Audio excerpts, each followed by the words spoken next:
Sir आप बाबा बाबा क्यों कर रहे हैं? बाबा भी चुने गए हैं, नेत्रियां भी चुनी गई हैं और आम नागरिक भी चुने गए हैं।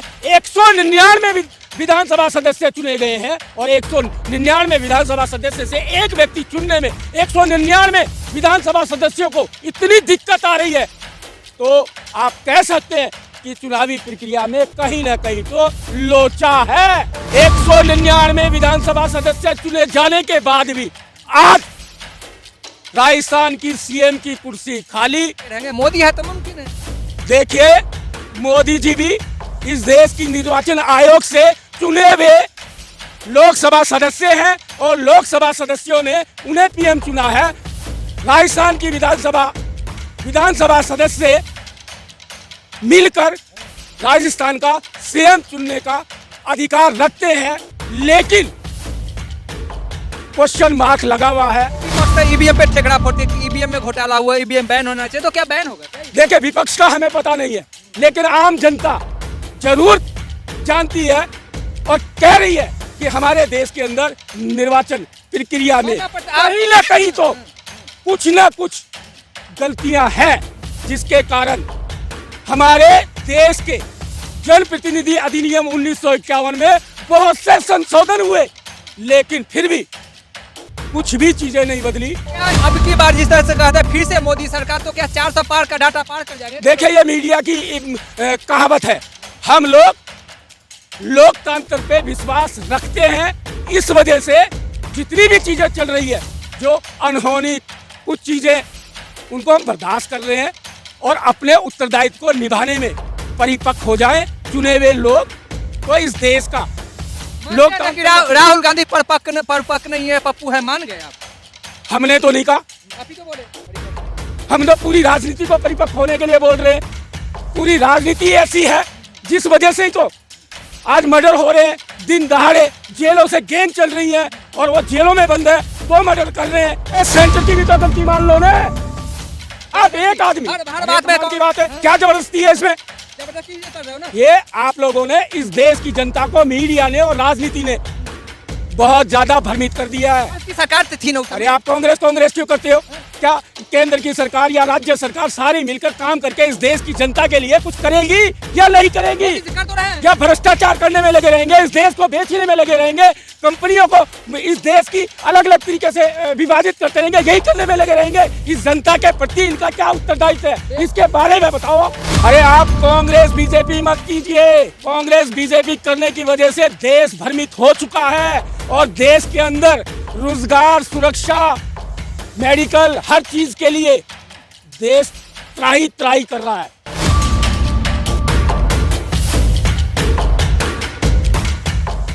हमारे साथ एक्टिविस्ट भगवान सिंह है, इनसे जानते हैं जिस तरह से वसुंधरा राजे और बालकनाथ में जंग छिड़ा हुआ है, वहीं सीएम कैंडिडेट को लेकर वहीं देखा जा रहा है विपक्ष जो है से ईवीएम बैन की मतलब बैन की कोशिशें कर रहा है, ईवीएम पे सवाल उठा रहे हैं कि बीजेपी को जो जीत मिली है वो ईवीएम की वजह से मिली है, ईवीएम की वजह से बीजेपी ने जीत हासिल की है। तो जानते हैं आखिर कौन जो है राजस्थान का सीएम का कैंडिडेट होगा? क्या बालकनाथ सीएम बनेंगे? क्या बाबाओं का राज मतलब हर स्टेट में चलने वाला है और वही प्रधानमंत्री फिर से बाबा कोई बनने वाला है, या फिर देश की जनता को और कोई नया चेहरा मिलेगा? सीएम कैंडिडेट वसुंधरा राजे बनेंगी या बालकनाथ सीएम बनने वाला है? क्या आपकी राय है? देखिए सर, जब चुनावी प्रक्रिया से विधानसभा सदस्य चुने गए हैं, 199 विधानसभा सदस्य हैं, तो वो विधानसभा में अपनी पंचायत, विधानसभा के अंदर अपनी पंचायत कर हमारे राजस्थान का अंदर सीएम चुना जा सकता है। तो फिर इंतजार बीजेपी पे या कांग्रेस पर ही क्यों? तो क्या अब जो है सीएम कैंडिडेट बाबाओं का राज चलेगा? जिस तरह से यूपी में योगी आदित्यनाथ बाबा सीएम है, तो क्या वहां पर बाबा का राज चलेगा? सर आप बाबा क्यों कर रहे हैं?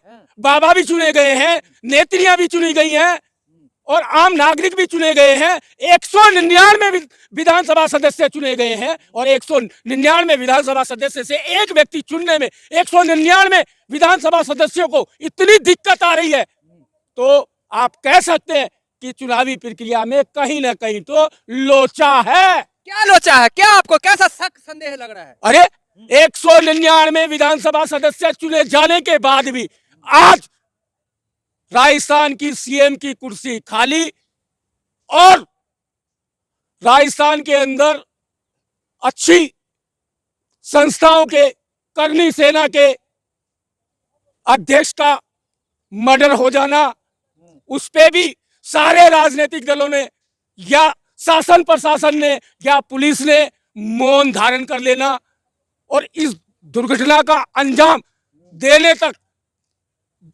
राजस्थान की किसी भी व्यवस्था को पता न चलना, क्या है ये? देखा जाता वहीं जिस तरह से राजस्थान में उधर जो है सरकार चुन के आती है बीजेपी की फुल बहुमत से, और वहीं जो है करनी सक्सेना के हत्या हो जाती है, तो क्या कहेंगे?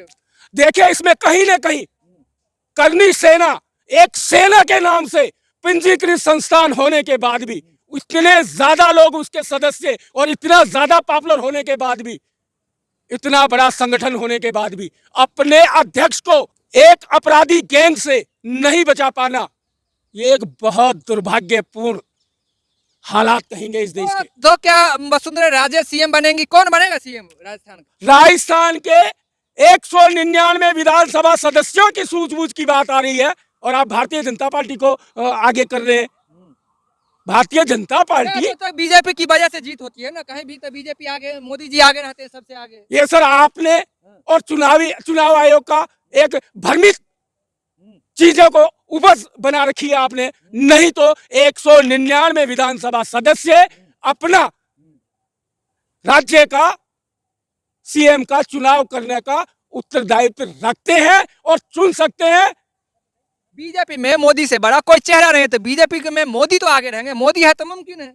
देखिए, मोदी जी भी इस देश की निर्वाचन आयोग से चुने हुए लोकसभा सदस्य हैं और लोकसभा सदस्यों ने उन्हें पीएम चुना है।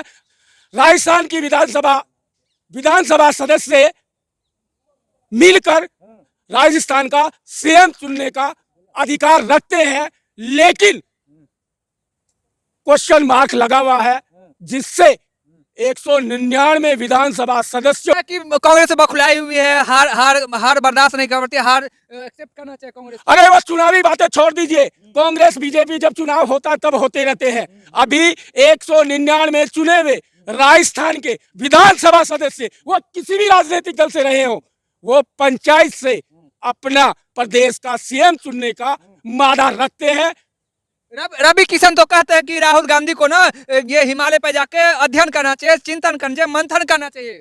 देखिए, पार्टी चलाने वाला कोई भी इसमें चिंतन करने की जरूरत नहीं है। इस देश की जनता का उत्तरदायित्व बनता है। इसकी देश की जनता मंथन कर रही है और उस मंथन के निष्कर्ष आपको इस देश की चुनावी प्रक्रिया के बदलावों में बहुत सी चीजें देखने को मिलेंगी। सभी विपक्ष तो ईवीएम पे ठेकड़ा फोड़ते कि ईवीएम में घोटाला हुआ, ईवीएम बैन होना चाहिए, तो क्या बैन होगा क्या? देखिए, विपक्ष का हमें पता नहीं है, लेकिन आम जनता जरूर जानती है और कह रही है कि हमारे देश के अंदर निर्वाचन प्रक्रिया में कहीं ना कहीं तो कुछ ना कुछ गलतियां हैं, जिसके कारण हमारे देश के जनप्रतिनिधि अधिनियम 1951 में बहुत से संशोधन हुए, लेकिन फिर भी कुछ भी चीजें नहीं बदली।